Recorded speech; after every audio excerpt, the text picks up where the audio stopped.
অন্ধকারাচ্ছন্ন রাত্রি যদি এসে থাকে, তাহলে আলোকিত প্রকাশ নিয়ে সূর্যও অবশ্যই আসে। রোগ যদি এসে থাকে, তাহলে তার ওষুধও অবশ্যই আসে। সমস্যা যদি আসে, তাহলে সেই সমস্যার সমাধানও নিজে থেকেই আমাদের কাছে চলেই আসে। এই সংসার, এই জীবনের শুধুমাত্র একটাই নিয়ম আছে, আর তা হলো এটাই: এই সংসার হলো একটা চক্রের মতো। এতে শাশ্বত বলে কিছু নেই, নিত্য বলে কিছু নেই। আর যা কিছুই রয়েছে সব বদলাতে চলেছে।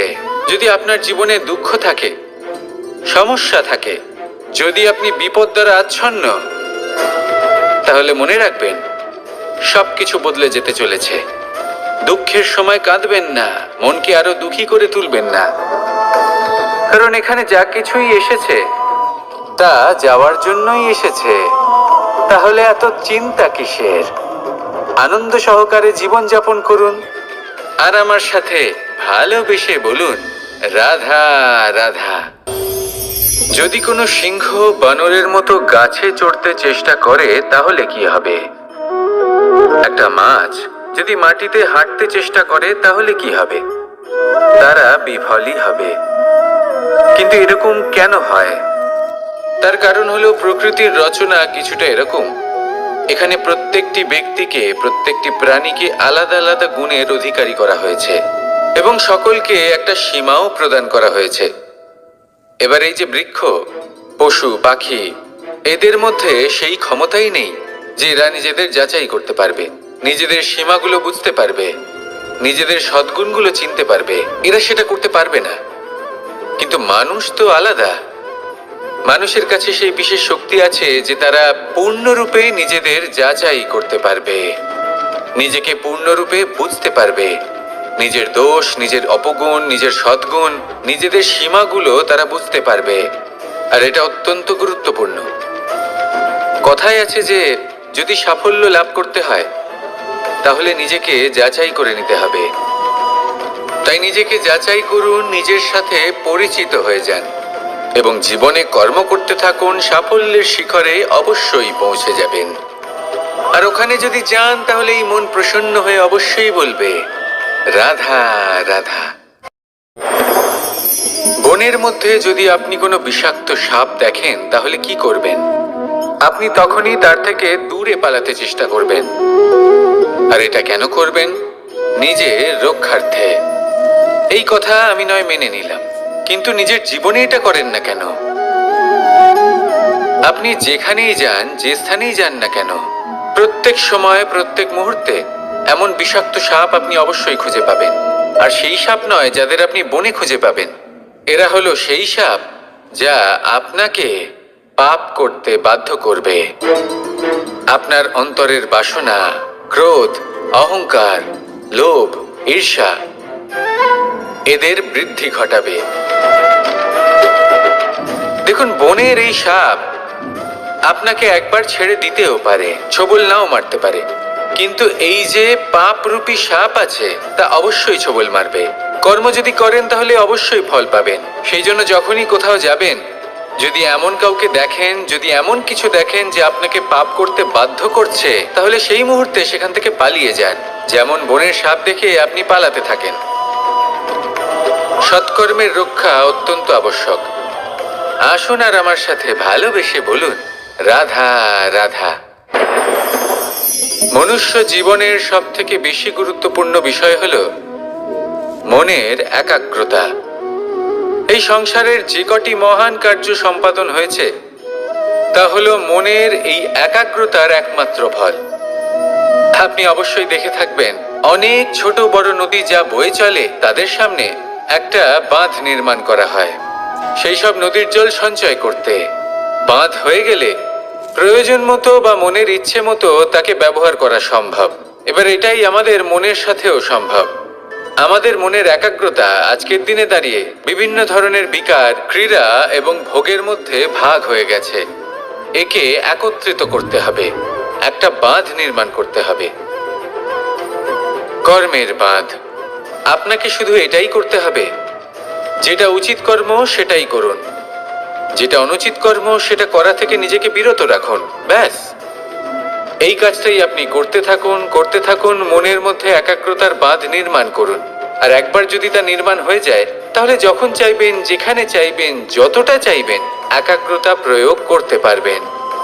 আর একবার যদি আপনি এটা শিখে যান, তাহলে এই সংসারকে বদলে ফেলার মতো কাজ আপনি করতে পারবেন, সমাজকে শোধরাবার মতো কাজ করতে পারবেন। তাহলে এই মনকে একাগ্র করুন আর আমার সাথে ভালোবেসে বলুন, রাধা রাধা। আমরা সবাই ফল খাই, কিন্তু আমাদের সেই ফলই প্রিয় হয় যে পরিপক্ক হয়ে ওঠে, যেটা নম্র হয়, আর যে ফল অনেক বেশি মিষ্টি আর সুস্বাদু হয়ে থাকে, যাদের রঙে বাহার দেখা যায়। সেইভাবে জীবনে আমরা নানান মানুষের সাথে পরিচিত হই, কিন্তু সেই মানুষই আমাদের মন ছুঁয়ে যায় যারা বিনম্র স্বভাবের, যাদের বাণী খুব মধুর, যাদের অন্তরে আত্মবিশ্বাসের একটা তেজ, একটা রং দেখা যায়। এবার এমন ব্যক্তি আমরা কি করে হব? ঠিক সেইভাবেই যেমন একটা ফল রোদ, বর্ষা, শীত, বায়ু এই সকল সংকটময় পরিস্থিতির সম্মুখীন হয়ে পরিপক্ক হয়ে ওঠে, সেইভাবেই মানুষ সংকটময় পরিস্থিতির সম্মুখীন হয়ে পরিপক্ক হয়ে ওঠেন। যদি এই সংকটের সম্মুখীন হন, তাহলে অভিজ্ঞ হবেন, আর এই অভিজ্ঞতাই শিক্ষা দিয়ে যাবে। এই অভিজ্ঞতা আমাদের শিখিয়ে দেয় যে আমাদের বিনম্র থাকতে হবে। অহংকার করে কোনো লাভ নেই। মধুর বাণীর যে কি মূল্য তা আমরা শিখতে পারি। এই অভিজ্ঞতাই আমাদের বুঝিয়ে দেয় যে উচিত অনুচিত কোনটা, আমাদের দৃষ্টিভঙ্গি তৈরি করে, আর এই দৃষ্টিভঙ্গি দ্বারা আত্মবিশ্বাস জাগ্রত হয়। সেই জন্য জীবনে কখনো বিপদ থেকে দূরে পালাবেন না, সেগুলোর সম্মুখীন হন, অভিজ্ঞতা লাভ করুন, তার থেকে শিক্ষা লাভ করুন, এইভাবেই পরিপক্ক হবেন। আসুন আমার সাথে ভালোবেসে বলুন, রাধা রাধা। ধন সঞ্চয় করা সম্ভব, আর সেই জন্য ধন সব থেকে বেশি মূল্যবান সম্পত্তি নয়। এবার আপনি বলবেন, এ আমি কি বলছি? এই ধন খুব মূল্যবান, আমরা সকলে অর্জন করতে ব্যস্ত। সেটা এই কারণে, কারণ আপনারা জানেন না এই সংসারের সব থেকে বেশি মূল্যবান সম্পত্তি কি। এ হলো সেই সম্পত্তি যা কখনো সঞ্চয় করা সম্ভব নয়। আপনার কাছে যতই ধন থাকুক, তা দিয়ে আপনি স্বাস্থ্য লাভ করতে পারেন, বাড়ি কিনতে পারেন, আদি ইত্যাদি, কিন্তু আপনি যতই ধনী হন না কেন, ফেলে আসা দিনের একটা মুহূর্ত আপনি লাভ করতে পারবেন না। এই একটা মুহূর্ত, এই সময়, এটাই হলো সংসারের সব থেকে মূল্যবান সম্পত্তি। একবার চলে গেলে তা কখনোই ফিরে আসে না। আর এই মুহূর্ত যতই চলে যাক না কেন, আমরা স্মৃতির মাধ্যমে সেগুলি যাপন করতে পারি, তার আনন্দ উপভোগ করতে পারি। আর যার সাথে আমরা সময় অতিবাহিত করেছি, তার স্মৃতিতে আমরা চিরকাল জীবিত থাকতে পারি। সেই জন্য সময় সব থেকে মূল্যবান সম্পত্তি, তাকে এইভাবে নষ্ট করবেন না।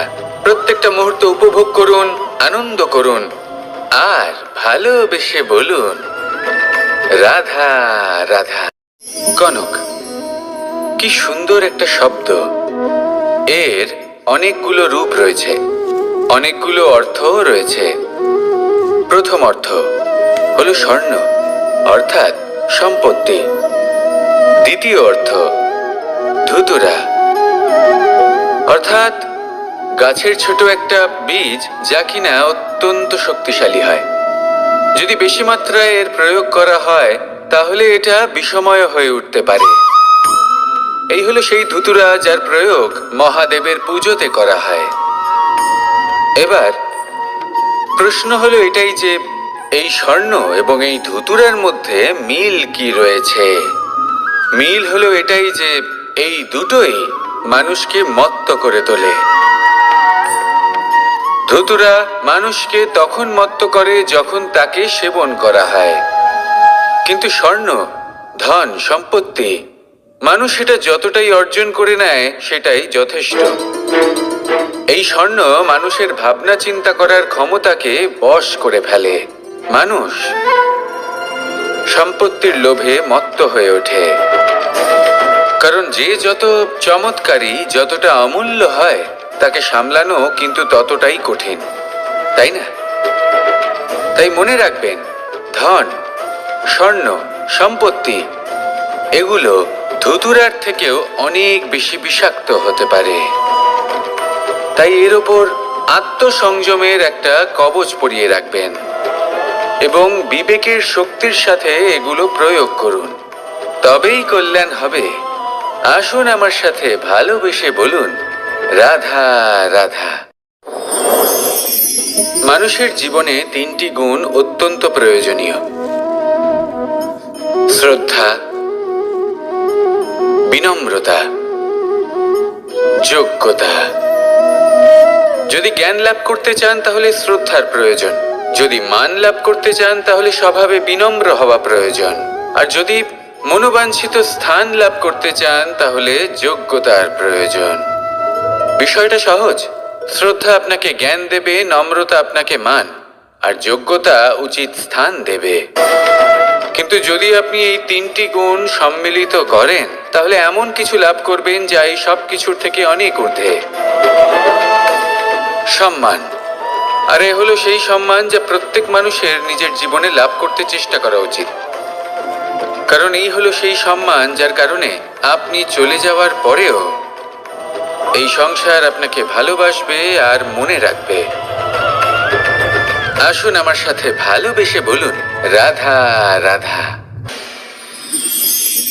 জীবনে গতি অত্যন্ত গুরুত্বপূর্ণ, মতিও হলো গুরুত্বপূর্ণ, এবং তার থেকেও বেশি গুরুত্বপূর্ণ হলো সঙ্গতি। একটা জলের ফোঁটা, তার মধ্যে গতি থাকে, প্রকৃতির মধ্যে তা লাভ করার ইচ্ছে নিহিত থাকে, কিন্তু এই যে সঙ্গতি তা নির্ধারিত করে যে এই জলের ফোঁটা ঝিনুকের মুখে পড়ে মুক্তোতে পরিণত হবে নাকি বিষাক্ত সাপের মুখে পড়ে বিষে পরিণত হবে। এবার দেখুন, এই জঞ্জাল স্বর্ণকারের দোকানের সামনেও থাকে এবং জঞ্জাল একজন ব্যবসাদারের দোকানেও থাকে, কিন্তু জঞ্জাল যা স্বর্ণকারের দোকানে থাকে তা ব্যবসাদারের দোকানের জঞ্জালের থেকে অনেক বেশি মূল্যবান, কারণ তার মধ্যে সোনার কণার সঙ্গতি থাকে। সেই জন্য জীবনে সঙ্গতির উপর বিশেষ গুরুত্ব দেবেন। যেমন সঙ্গতি তেমনই আপনি হবেন। আসুন আমার সাথে ভালোবেসে বলুন, রাধা রাধা। প্রত্যেক প্রাণী ভালোভাবে জীবন যাপন করতে চান, এটা তাদের স্বভাবে আছে এবং ভাবাটা অনুচিত নয়। কিন্তু একটা ভালো জীবনের গুরুত্বপূর্ণ অংশ কোনটা? বসবাসের স্থান, সেই স্থান যেখানে আমরা জীবন অতিবাহিত করি। এবার মানুষ ভাবতে পারেন যে একটা ভালো বাসস্থানের অর্থ কি? সেই স্থান যেখানে সহজে জল পাওয়া যায়, যেখানে শুদ্ধ বায়ু পাওয়া যায়, যেখানে আনাজ উৎপন্ন হয়। এটা জীবনযাপনের জন্য পর্যাপ্ত বটে, কিন্তু ভালো জীবনযাপনের জন্য আরো একটা কথা আপনাকে বুঝতে হবে। সাধু, জ্ঞানী, পণ্ডিত ব্যক্তি, এই সকল মহাপুরুষ, এনাদের যে বাসস্থান তা অত্যন্ত বিশেষ হয়। এখানে এক ধরনের বিশেষ ইতিবাচক শক্তি থাকে, এমন একটা স্থান যেখানে দেবতারাও বিচরণ করেন। জীবন আমরা সবাই যাপন করি, কিন্তু জীবনের উদ্দেশ্য শুধুমাত্র জীবন যাপন করা নয়। জীবনের উদ্দেশ্য হলো মুক্তি লাভ করা। আর এই সকল সাধু, জ্ঞানী, পণ্ডিত ব্যক্তি, এই সকল মহাপুরুষ আপনাকে মুক্তির পথে নিয়ে যেতে পারেন, কারণ এরা হলেন সেই মহাপুরুষ যারা নিজেদের অন্তরের বিকার, অহংকার, ক্রোধ, বিদ্বেষ এই সকল দোষগুলিকে ত্যাগ করেছেন, এদের উপর বিজয় লাভ করেছেন। এমনই একজন ব্যক্তি আপনাকে মুক্তির পথে নিয়ে যেতে পারে। প্রয়োজন হলো শুধুই এনাদের চিনতে পারা, এদের কথা বুঝতে পারা এবং এদের দেখানো পথে চলা। যদি আপনি এটা করতে পারেন তাহলে এই মন প্রফুল্ল হয়ে বলবে, রাধা রাধা। আমি এখানে একা এই বনে বসে আছি, বাঁশি বাজাচ্ছি। কার জন্য? কে আছেন এখানে? কেউ নেই। আমার প্রজা, আমার রাজ্য, আমার পরিবার আমার থেকে অনেক দূরে আছেন। আমি এখানে একা এই বনে বসে এই আকাশের এই রঙের, গাছের এই সব ফলের, মাটির সুবাসের আনন্দ উপভোগ করছি। কেন? আমি হলাম দ্বারকাধীশ। এমন কি রাজকীয় বা ভৌতিক সুখ রয়েছে যা আমি ওখানে পেতে পারি না? সবকিছুই পেতে পারি, তাও এখানে বনে একা বসে আছি। কোন সুখ খুঁজে চলেছি? একা থাকার সুখ। আমরা প্রত্যেকদিন অনেক মানুষের সাথে, চিন্তাধারার সাথে, কর্মের সাথে, পরিস্থিতির সাথে, সুখ দুঃখের দ্বারা বেষ্টিত থাকি। জীবনের এই চক্রে আমরা জড়িয়ে পড়তে থাকি। যতই আমরা এই সমস্যার সমাধান করি, আমরা ততই এতে জড়িয়ে পড়ি। আমরা এতটাই জড়িয়ে পড়ি যে যখন আমরা আয়নায় নিজেদের দেখি, তখন আমরা নিজেদের চিনতেই পারি না। এমন মনে হয় যেন আমরা নিজেদের হারিয়ে ফেলেছি। সেই জন্য প্রত্যেক দিন আপনি কিছু সময় নিজের সাথে কাটান একান্তে। এটা অত্যন্ত আবশ্যক। নিজের অস্তিত্বের গভীরে গিয়ে দেখতে শিখুন, নিজেকে বুঝুন। অদ্ভুত শান্তির অনুভূতি হবে। যেমন এই বায়ু, এই বৃক্ষ, এই পুষ্প, এই নিসর্গ, এদের মতো আপনিও কখনো একলা হতে শিখুন।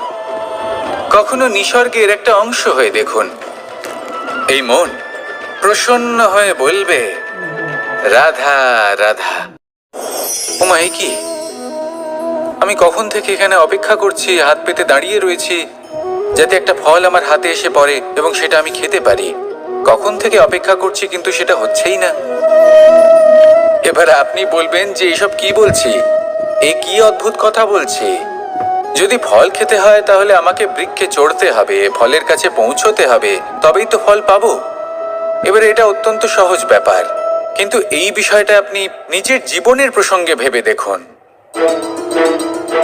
লক্ষ্য কোথায় আছে আপনি জানেন, সেই লক্ষ্যে পৌঁছানোর পথ কি সেটাও আপনি জানেন, সেই পথে চলার ক্ষমতাও আপনার রয়েছে, কিন্তু তাও আপনি নিজের লক্ষ্য লাভ করতে পারছেন না।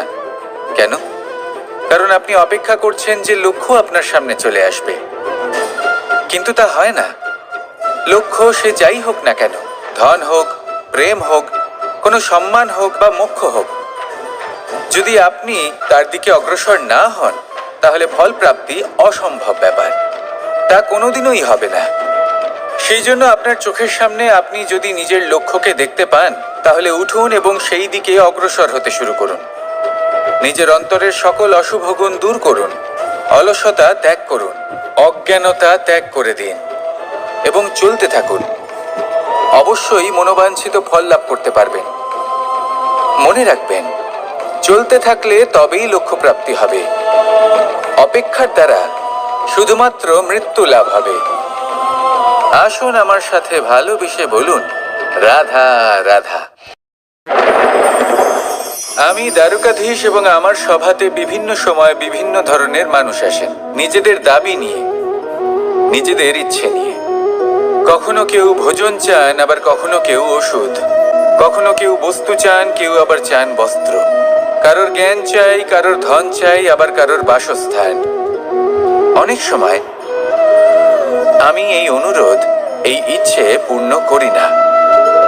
এবার আপনি এটা ভাবতেই পারেন যে কৃষ্ণ তো তাহলে লোভী, ওর কাছে তো সবকিছুই রয়েছে, তারপরেও সে নিজের প্রজার ইচ্ছে পূর্ণ করে না, তাদের সমস্যাগুলি বুঝতে পারে না, তাদের সুখ স্বাচ্ছন্দ্য প্রদান করে না। আসল সত্য হলো এটাই যে কোনো সবল ব্যক্তি, যে কোনো গৃহস্থ ব্যক্তি যে কাজ করতে সক্ষম, তার পরিশ্রম দ্বারাই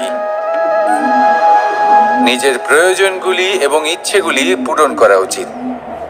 এটা অত্যন্ত প্রয়োজনীয়। আর এগুলো তিনি করতে পারেন শিল্প, ব্যবসা, আচরণ অথবা জ্ঞানের ভিত্তিতে। এই পথে চলতে হবে, পরিশ্রম করতে হবে, তবেই সে কিছু অর্জন করতে পারবে।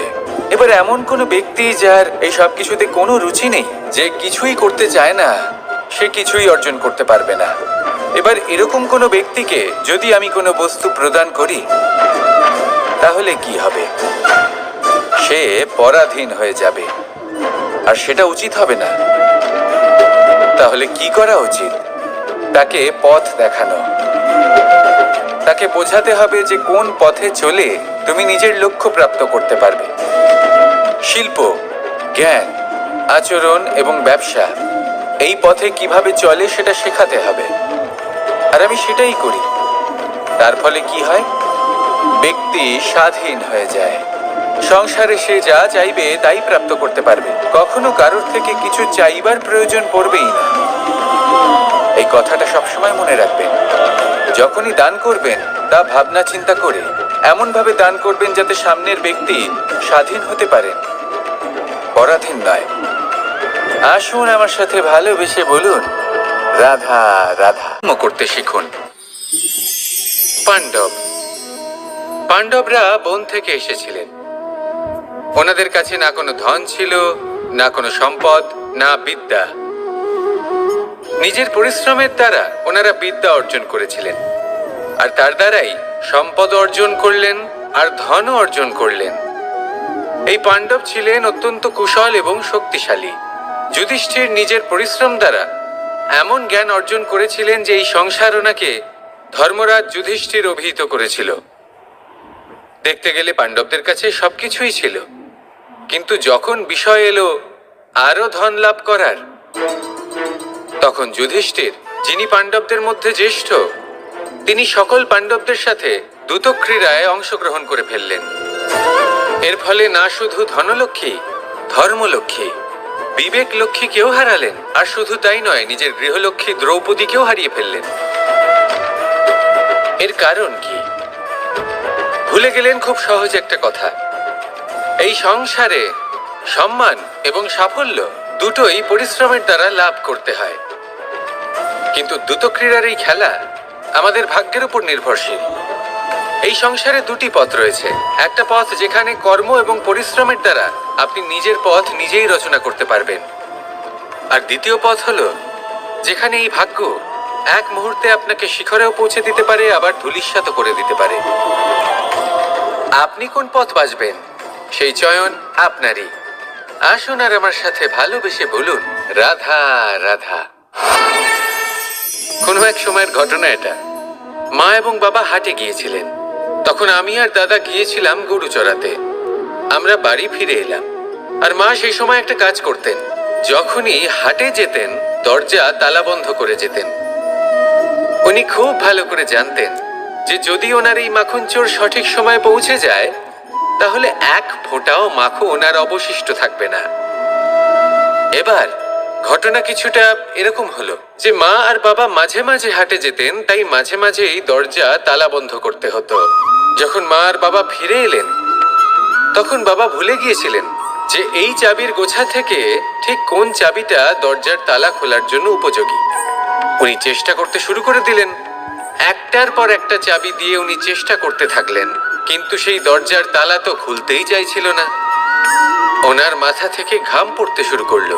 তখন মা বললেন যে তালা ভেঙে দেওয়া যাক। মা চলে গেলেন, আর বাবা বললেন না না দাঁড়াও, আর কিছু চাবি বাকি আছে, এটা হয়তো খুলতে পারবো।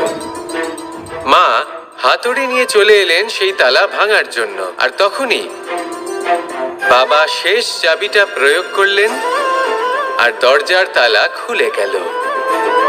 যদি উনি চেষ্টা না করতেন তাহলে এই তালাটাও ভেঙে যেত আর চাবিটাও নষ্ট হয়ে যেত, ঠিক কিনা? এবার এই ঘটনাটা আমি দেখেছিলাম, আর আমার মনে হলো যে কখনো কখনো এই চাবির গোছার মধ্যে থেকে শেষ চাবিটাও কিন্তু জীবনের দরজা খুলে দিতে পারে। সেজন্য আপনি যদি জীবনে সাফল্য লাভ করতে চেষ্টা করেন, নিজের লক্ষ্যে পৌঁছতে চান, তাহলে হার মানবেন না। হয়তো দেখবেন আপনার পরবর্তী প্রচেষ্টা বা এই অন্তিম প্রচেষ্টা আপনাকে সাফল্যের পথে নিয়ে গেল। তাই নিরন্তর প্রচেষ্টা করতে থাকুন, জীবনে সাফল্য লাভ করুন। যজ্ঞের আগুনকে শুভ বলে মনে করা হয়, আর সেখানেই চিতার আগুনকে অশুভ মনে করা হয়। এমনটা কেন হয়? এখানে বিষয়টা হলো লক্ষ্য, বিচার এবং সঙ্গের। যখন আমরা যজ্ঞ করি তখন আমাদের লক্ষ্য কি হয়? পরিবেশকে আরো পবিত্র করে তোলা, ইতিবাচক করে তোলা। আমাদের লক্ষ্য শুভ হয়। তারপরে আসে বিচার। এই পরিস্থিতিতে সেই বিচার হলো অগ্নি। স্ফুলিঙ্গ থেকে তীব্র আকার ধারণ করে সমস্ত কাঠকে পুড়িয়ে দেয় এবং সুগন্ধ ছড়িয়ে দেয়। অর্থাৎ যদি আপনার লক্ষ্য শুভ হয় তাহলে তার নিজেই শুভ বিচারধারাকে আমন্ত্রণ জানায়। এই শুভ বিচার তখনই আসবে যখন আপনার সংকল্প শুভ হবে। অন্যদিকে হলো চিতার আগুন। এর লক্ষ্য কি? একটা দেহকে পরধামে পৌঁছে দেওয়া। সবার শেষে সবকিছু আপনার উপরে নির্ভরশীল যে আপনি কোনটা চয়ন করতে চান। আপনার লক্ষ্য যদি শুভ হয় তাহলে আপনার বিচার এবং সঙ্গতি আর তার পরিণাম সবই শুভ হবে। আসুন আর আমার সাথে ভালোবেসে বলুন, রাধা রাধা। এই সংসারের প্রত্যেক বস্তুর, প্রত্যেক পরিস্থিতির, প্রত্যেক আবেগের দুটি দিক আছে। এর মধ্যে পার্থক্য করা সম্ভব শুধুমাত্র দৃষ্টিভঙ্গির দ্বারা। যদি কোনো ব্যক্তি পর্বত শিখরে দাঁড়িয়ে থাকেন তাহলে উনি এটাই দেখতে পাবেন যে এই জলের ধারা সমুদ্রের দিকে বয়ে চলেছে। আরেক ব্যক্তি যিনি সমুদ্রের কাছে দাঁড়িয়ে আছেন তার এটাই মনে হবে যে এই জলের ধারা সমুদ্রের দিকে আসছে। এখানে বিষয়টা হলো দৃষ্টিভঙ্গির, আর এটাই সময়ের সাথেও হয়ে থাকে। অনেক সময় মানুষ চিন্তিত হয়ে পড়েন, ত্রস্ত হয়ে পড়েন যে তার কাছে হয়তো খুব কম সময় আছে, তাতে তিনি অনেক কিছুই করতে পারবেন না, আর একটু সময় থাকলে খুব ভালো হতো। তিনি এইভাবেও ভাবতে পারেন যে অল্প হলেও সময় বাকি তো রয়েছে, অর্থাৎ যা অবশিষ্ট আছে তাকে সংরক্ষণও করা সম্ভব, তাতে জীবন যাপনও করা সম্ভব। আর এটা নির্ভর করছে আপনার উপর। তাই দৃষ্টিভঙ্গি ইতিবাচক রাখুন। জীবনে দুই ধরনের আবেগ রয়েছে যার কোনো মূল্য নেই। আমার কথার অর্থ এটা নয় যে এদের কোনো গুরুত্ব নেই, গুরুত্ব যথেষ্টই রয়েছে, শুধু এদের জন্য আপনাকে কোনো মূল্য দিতে হয় না। প্রথম আবেগ হলো আনন্দ, প্রসন্নতা। এটা আপনি যে কোনো জায়গায় খুঁজে পেতে পারেন যদি আপনি খুঁজে পেতে চান। আপনি কোনো পুষ্পের সৌন্দর্য দেখে প্রসন্ন হতে পারেন। বায়ুর কারণে যখন একটি বৃক্ষ শিহরিত হয় সেটা দেখে আপনি প্রসন্ন হতে পারেন। একটা ছোট্ট শিশুর কলরব শুনেও আপনি প্রসন্ন হতে পারেন। একটা ক্রন্দনরত বালককে হাসিয়ে আপনি প্রসন্ন হতে পারেন। সবকিছু আপনার উপর নির্ভরশীল। সেখানে আরেকটি আবেগ হলো দুশ্চিন্তা। মানুষ বড়ই দুশ্চিন্তা করতে থাকে। আজ আমি এই কাজ করেছি, সেই বিষয়ে চিন্তা। আজ আমি এই কাজ করতে পারিনি, সেই বিষয়ে চিন্তা। কাল আমাকে এই কাজ করতে হবে, সেই নিয়ে চিন্তা। আমি কি সেই কাজটা করতে পারবো, সেই বিষয়েও দুশ্চিন্তা। চিন্তা সর্বত্র রয়েছে, যার জন্য মূল্য দিতে হয় না। যত চান আপনি একত্রিত করতে পারেন। একটা গুরুত্বপূর্ণ কথা মনে রাখবেন, প্রসন্নতা জীবনের একটা নতুন সূত্রপাত। সেখানে দুশ্চিন্তা হলো জীবনের চিতার সমান। এবার এই দুটি আবেগ হলো মূল্যহীন, দুটোই আপনার সামনে আছে। কোনটা চয়ন করবেন আপনি, দুশ্চিন্তা নাকি প্রসন্নতা? সিদ্ধান্ত আপনারই। আসুন আর আমার সাথে ভালোবেসে বলুন, রাধা রাধা। ধন, সম্পত্তি, এগুলো আসলে কি? এগুলো শুধু সেই মূল্য যার দ্বারা আমরা কোনো কিছু অর্জন করতে পারি।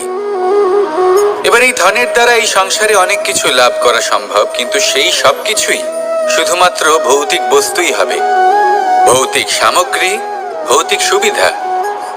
অর্থাৎ আপনার কাছে যতই ধন থাকুক তা আপনাকে শান্তির ঘুম এনে দিতে পারবে না, আপনাকে জীবনের বাস্তব সুখের অনুভূতি লাভ করাতে পারবে না, কারণ এগুলো ভৌতিক ধন। এই ভৌতিক বস্তুই অর্জন করাতে সক্ষম। বাস্তবিক ধন কি? যদি এই প্রশ্ন আপনার মনে আসে তাহলে তার উত্তর আমি আপনাকে দেব একটা উদাহরণের মাধ্যমে। কখনো আপনি শুনে থাকবেন যে একজন পিতা আজীবন অনিষ্ট করেন, অনর্থ করেন, খারাপ কাজ করেন শুধু ধন অর্জনের জন্য।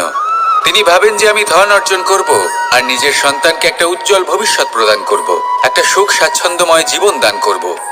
এবার সন্তান যখন জন্ম লাভ করে তখন সে ভাগ্যের জোরে সেই ধন ভোগ করে। যেরকম সে পায় সেরকমই তার ব্যবহার সে করে। কখনো আপনি এটাও দেখে থাকবেন যে সেই সন্তান সমস্ত ধন নষ্ট করে ফেলে, আর সেই পিতা যিনি সমস্ত ধন সঞ্চয় করেছেন, যিনি সেই ধনের প্রভু, আজ সেই ধনের প্রহরী হয়ে রয়েছেন। এবার এরকম কেন হয়? এরকম তখনই হয় যখন সেই পিতা বুঝতেই পারেন না যে তার জীবনের আসল ধন কি। সেই আসল ধন তার সন্তানকে সে দিতেই পারে না। যদি পিতা তার সন্তানকে কর্মের জ্ঞান দিতে পারেন, উচিত কোনটা অনুচিত কোনটা সেই শিক্ষা দিতে পারেন, সংস্কারের প্রকৃত শিক্ষা দিতে পারেন, তবে সেটা ধনের থেকে অনেক বেশি গুরুত্বপূর্ণ। এটাই হলো জীবনের বাস্তব ধন। আপনি সেই কথা তো অবশ্যই শুনে থাকবেন, কুসন্তান হলে ধন সঞ্চয় করে কি হবে? সুসন্তান হলে ধন সঞ্চয় করে কি হবে? সন্তান যদি কুপুত্র হয় তাহলে সব নষ্ট করে ফেলবে, আর সন্তান যদি সুপুত্র হয় তাহলে ধন থাকুক না থাকুক সে নিজেই কর্মের পথে অগ্রসর হয়ে ধন অর্জন করবে আর নিজের জন্য এক উজ্জ্বল ভবিষ্যৎ করে তুলবে। তাই সন্তানকে সম্পদ দেওয়ার আগে কর্মের জ্ঞান দান করুন, সুশিক্ষা দিন, কারণ এটাই হলো জীবনের প্রকৃত ধন। আসুন আর আমার সাথে ভালোবেসে বলুন, রাধা রাধা। একবার একটা শেয়াল বনে বিচরণ করছিল। ও একটা ছোট্ট শাবক দেখতে পেল। ও ভাবলো, আজ একেই আমি খাবার হিসেবে গ্রহণ করব। আশেপাশে দেখলো কেউ দেখছে না তো, কেউ ছিল না, আর সেই শাবকের উপর আক্রমণ করলো, যা হলো একটা ঘোর অপরাধ।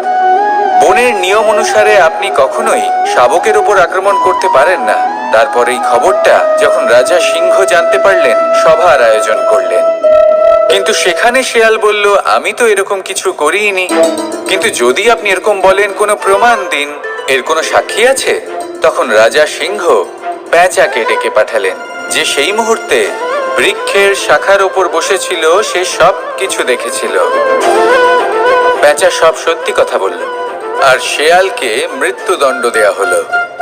এবার এই কাহিনী আমি আপনাকে কেন শোনালাম? কারণ মানুষও কখনো কখনো এরকম কর্ম করেন যা শিয়াল করেছে। এটা ভাবেন কেউ দেখছে না, যখন আমি অনুচিত কর্ম করতেই পারি। কিন্তু না, আপনি যাই করুন না কেন, কেউ না কেউ অবশ্যই তা দেখছে। কোনো ব্যক্তি না হলেও কোনো প্রাণী, না হলে কোনো যক্ষ বা দেব বা প্রেত। যদি এনারা কেউ না দেখেন, তাহলে ধরিত্রী মাতা দেখেন, যেখানে দাঁড়িয়ে আপনি সেই কর্ম করছেন, তাই না? তাই একটা কথা সবসময় মনে রাখবেন, কে দেখছেন কে দেখছেন না সেই বিষয়ে ভাবা ছেড়ে দিন। এটা খুব সহজ কথা। আপনি যদি উচিত কর্ম করেন, উচিত ফল পাবেন। যদি অনুচিত কর্ম করেন, তাহলে আপনি অনুচিত ফল অবশ্যই পাবেন। সেই জন্য উচিত পথে চলতে থাকুন, উচিত কর্ম করতে থাকুন, আর আমার সাথে ভালোবেসে বলুন, রাধা রাধা। আমরা সবাই জীবনে নিজের জন্য সবচেয়ে ভালোটাই চাই, সবচেয়ে ভালো সুবিধে পেতে চাই, সবচেয়ে বেশি সম্মান পেতে চাই। কিন্তু সবার পক্ষে এই সব পাওয়া কি সম্ভব? হ্যাঁ, নিশ্চয়ই। শুধু একমাত্র বাধা সময়। আমাদের জীবনের কোনো স্থায়িত্ব নেই। তাই যদি সময়ের সদ্ব্যবহার করেন, তাহলে একটু সুবিধে হতে পারে। এবারে দেখুন, যাদের সবসময় স্বপ্ন দেখতে ভালো লাগে, তার জন্য রাত্রি কম পড়ে যায়। আর যারা স্বপ্ন পূরণ করতে চান, তাদের জন্য দিন কম পড়ে যায়। যারা সম্মান পেতে চান, তাদের জন্য সব সময় পরোপকার কম পড়ে যায়। আর যারা জ্ঞান অর্জন করতে চান, তাদের জন্য মনোসংযোগ। জীবনে যদি নিজের লক্ষ্যে পৌঁছতে চান, তবে সময়ের বিভাজন আপনাকে ঠিক করতেই হবে। মনে রাখবেন, রাধা রাধা। লোকে বলে জীবনে মেলামেশা করা অত্যন্ত আবশ্যক। এতে সম্পর্কের আধারও হয়, আবার ব্যবসাও চলে। কিন্তু সবচেয়ে বেশি গুরুত্বপূর্ণ হলো ব্যবহার। তাই এই বিষয়ে ভাবুন, আপনার জীবনে কে আপনার সাথে মেলামেশা করবে তা নিশ্চিত করে সময়। আপনি আপনার জীবনে কার সাথে মেলামেশা করবেন তা নিশ্চিত করবে আপনার হৃদয়। আপনি যাদের সাথে মিশছেন, তাদের হৃদয়ে আপনি কতক্ষণ থাকবেন তা নিশ্চিত করবে আপনার ব্যবহার। নিজের ব্যবহার ভালো রাখুন, সব ভালোই হবে। রাধা রাধা। এই ফুল দেখতে পাচ্ছেন আপনি? এটা সেই ফুল যার জীবন এই ডালে শুরু হয়েছিল। দর্শকদের চোখে প্রশংসা দেখলো সে। মধুর লোভে মৌমাছিরা এলো, আর তারপর ডাল থেকে ভেঙে নিচে পড়ে গেল সে। কেন? নিয়তি এরকম কেন করলো? ভাবুন। কারণ এই ডালেই ফুল হয়ে থাকাটা এই ফুলের জীবনের লক্ষ্য কখনোই ছিল না। এবার এই ফুল হয় দেবতাদের সজ্জায় ব্যবহৃত হবে, নয় কোনো কন্যার গয়নায় গাঁথা হবে, আর নয় কারোর প্রেম প্রদর্শনের মাধ্যম হবে। দেখুন, জীবনে নিজের লক্ষ্যে পৌঁছতে হলে যাত্রাকে ভয় পেলে চলবে না। নিজের অস্তিত্ব তৈরি করতে হলে তাদের ছায়া থেকে আপনাদের দূরে যেতেই হবে যারা আপনাকে অস্তিত্ব প্রদান করেছেন।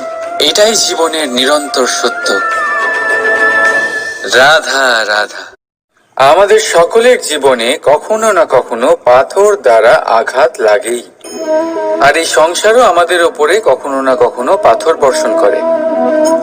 কখনো আমাদের খারাপ ভেবে, আর কখনো আমাদের অসফল ভেবে, কখনো আমাদের বুদ্ধিহীন ভেবে। কারণ অনেক আছে, কিন্তু এই পাথর দ্বারা আমরা আঘাত পাবো কি পাবো না তা সম্পূর্ণ আমাদের হাতে।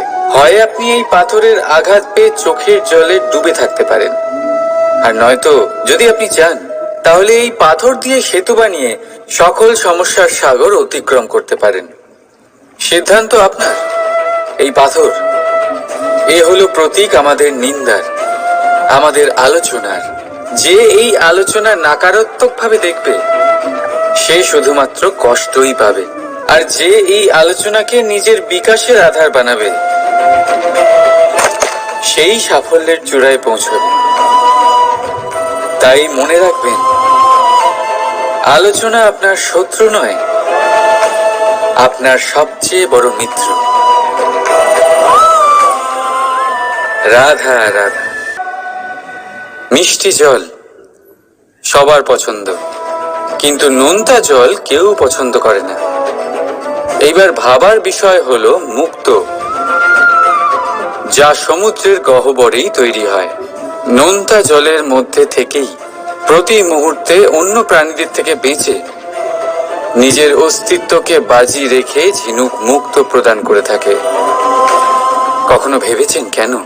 কারণ সংকটের সম্মুখীন না হয়ে, চরম পরিস্থিতির সাথে না জড়িয়ে আপনার কখনোই সুখ প্রাপ্তি হবে না।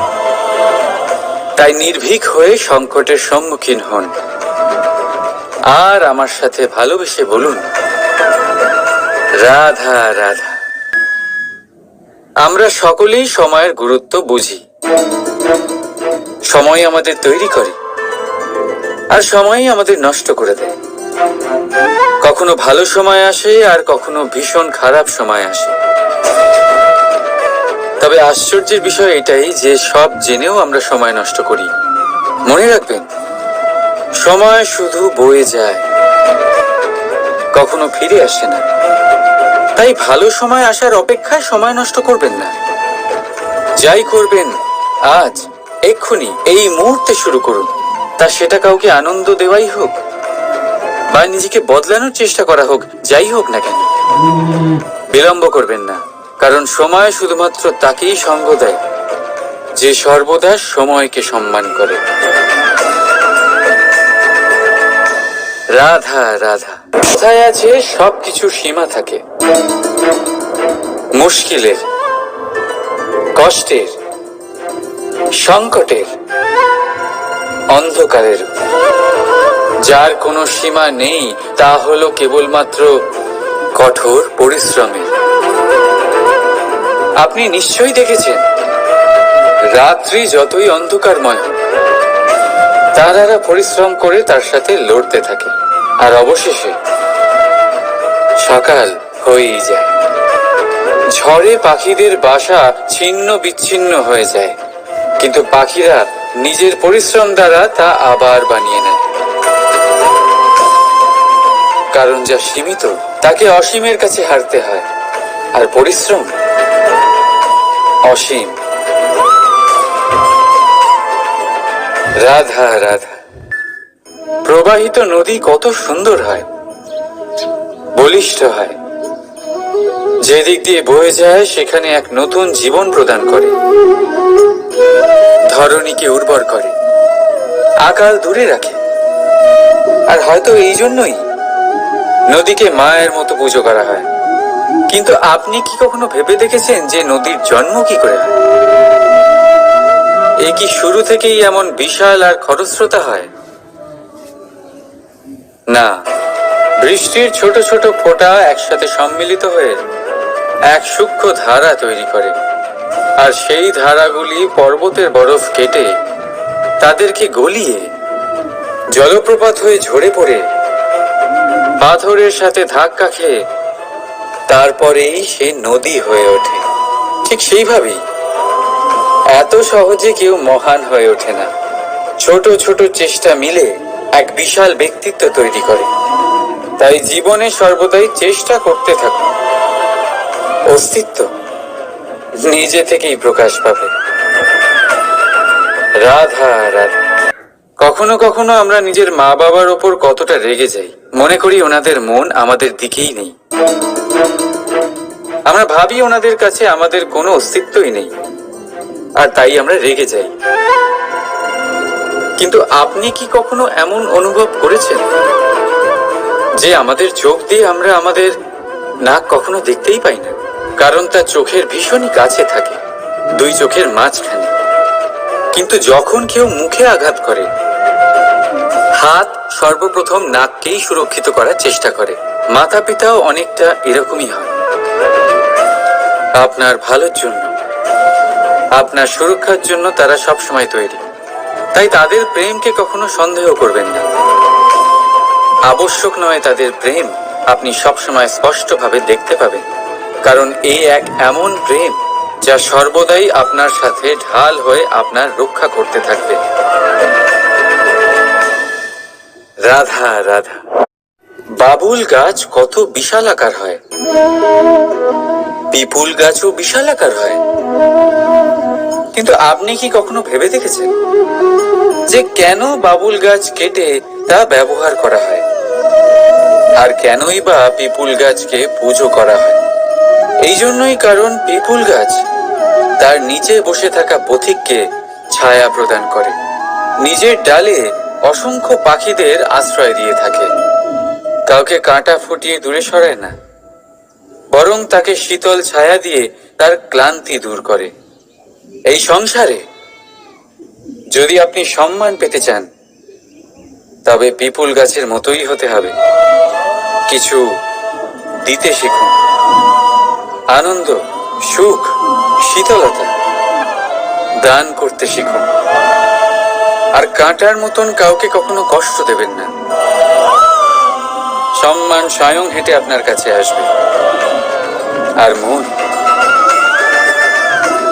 মন প্রসন্ন হয়ে বলবে, রাধা রাধা।